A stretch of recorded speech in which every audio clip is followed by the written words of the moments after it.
কি হয়েছে তোমার? কাঁদতেছো কেন? গালের রং কিসের? কেউ কিছু বলছে তোমাকে? কেউ টাচ করছে? কিরে তুই আমার মাল কেন? তুই কি আমার ব্যাচমেট না আমার খালাতো ভাই? তুই তুই করে বলার রাইট কে দিছে তোরে? তোদের না আগেও বলছি ভার্সিটির বাইরের কেউ যেন ক্যাম্পাসের ভেতর না ঢুকে, কথাটা যেন মনে থাকে। একটা ছেলে তোর জন্য এত কিছু করলো আর তুই বোকার মতো কিছু না বলে চলে আসলি। তাহলে কি করা উচিত ছিল আমার? তোর সাথে সাথে ওকে প্রপোজ করা উচিত ছিল। এই তুই এত পাকা পাকা কথা বলতেছিস কেন? চা পড়তে বস। ওই মায়ের জন্য সেদিন ঈশানে ঝামেলা করছিল। উনি কি কোনো পলিটিক্যাল রিলেটেড নাকি? ঈশান ভাইয়া? হ্যাঁ ঈশান। না ভাইয়া, আসলে আমাদের সব স্টুডেন্টসদের ভালো মন্দ গাইড করেন। আসসালামু আলাইকুম ভাইয়া। কি অবস্থা রাইসা? পরে কেউ আর কিছু বলে নাই তো? কি যে বলেন ভাইয়া, আপনি থাকতে কেউ আর ওকে কিছু বলার সাহস পাবে না। ভাইয়া কিছু বলবা? Thank you. তোমার সাথে একজন দেখা করতে আসছে। গিয়ে বল ভাই বিজি, পরে আসতেছি। তোমার মা আসছে ভাই। হ্যাপি বার্থডে বাবা। আপনার মনে আছে অ্যাটলিস্ট? এই দিনটা আমি কি করে ভুলতে পারি বলো? আপনি সবই পারেন। আমি তোমার মা ঈশান। মায়ের সাথে কেউ এভাবে কথা বলে? আমার মা আমাকে অনেকগুলো বছর আগেই ছেড়ে চলে গিয়েছে। আমি তোমাকে ছেড়ে যাইনি। মনে করিয়ে দেওয়ার প্রয়োজন নেই, আমি ভুলিনি। আমি আপনার আঁচল ধরে বারবার বলছিলাম, মা আমায় ছেড়ে যেও না। আপনি আমায় ধাক্কা দিয়ে দূরে সরিয়ে বলেছিলেন যেন আমি আপনার পিছনে আসি। তারপর আমি তো কখনো আসিনি, তো আপনি কেন বারবার চলে আসেন? আমি তোমাকে না দেখে থাকতে পারি না বাবা। আমি তো শুধু তোমার জন্যই আসি। সরি, আপনি অনেক বেশি লেট করে ফেলেছেন। আর এমনিতেও আপনাদের জন্য আমার আর কোনো ইমোশনস কাজ করে না। তুমি ওনাকে বলো নাই তোমার সাথে যেন আর দেখা না করে? ওনাকেও বলছি আর আপনাকেও বলছি, আমাকে আমার মতো থাকতে দেন। কেন কল করেন বারবার? আমি তোমার বাবা। যখন দরকার ছিল তখন তো কেউ ফিরেও তাকাননি আমার দিকে। উনি কি বলতে চায়? কেন এসেছিল? আজকে আমার বার্থডে। সরি বাবা, আমি আসলে কাজের জন্য ভুলে গিয়েছিলাম যে আজকে তোমার বার্থডে। আমার জীবনে দুইটা জিনিস খুব অপছন্দ জানেন, এক আপনার টাকা আর তুই আমার মায়ের ভালোবাসা। তুমি কি মনে করতেছো? হ্যাঁ, তুমি যা বলবা তাই হবে? ও তুমি টাকা কামাও বলে তোমাকে কিছু বলা যাবে না? ওকে ফাইন, তুমি তোমার মতো মা। থাকো, আমি আমার মতো।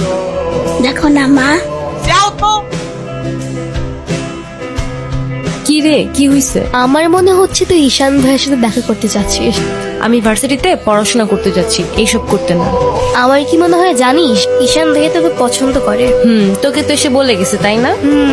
বুঝি তো সব, আর বলা লাগবে না। এই শোন, তুই না ঈশান ভাইকে প্রপোজ করে দে। তুই যাবি এখান থেকে নাকি আমি কি ডাক দিব? বলে দিস কিন্তু, বেশি দেরি করিস না। আচ্ছা, ওরা যে প্রপোজ করবো যদি না করে দেয়? আপনি হলেন চেয়ারম্যান স্যারের ছেলে। এই ভার্সিটিতে এমন কোন মেয়ে আছে আপনারে মানা করব? ভাই বলে দেন তো, পরেরটা পরে দেখা যাইব। I love you.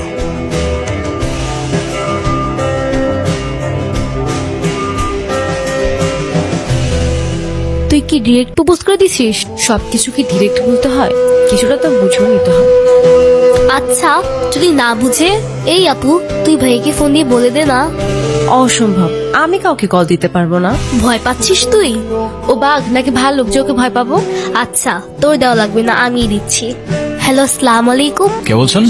ভাইয়া আমি তিথি। আপু কি যেন আপনাকে বলবে। কি বলবো আমি? কালকে কি আপনি ভার্সিটিতে আসবেন? এটা বলতে কল দিছো? না মানে কালকে কি দেখা করতে পারবা? ঠিক আছে। হাসছো কেন? নাম কি ওর? মৌগলি, আমার একমাত্র বিশ্বস্ত বন্ধু। এত মানুষ থাকতে কুকুর কেন? কারণ ওরা মিথ্যা বলে না, ধোকা দিতে জানে না, আর ওদের জন্য এতটুকু করলেও না সারাটা জীবন কৃতজ্ঞ থাকে।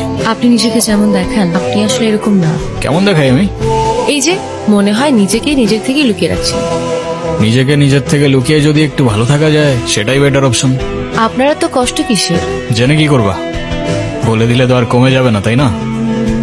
কমবে না বুঝলাম, তবে ভাগাভাগি করে নিলে ক্ষতি কি? আমি এখানে তোর সাথে ঝামেলা করতে আসি, আর তোর আমার সাথে প্রবলেম থাকলে আমার সাথে সর্ট আউট করবি। আমার ছোট ভাইদের বদার করিস না। তাই চল।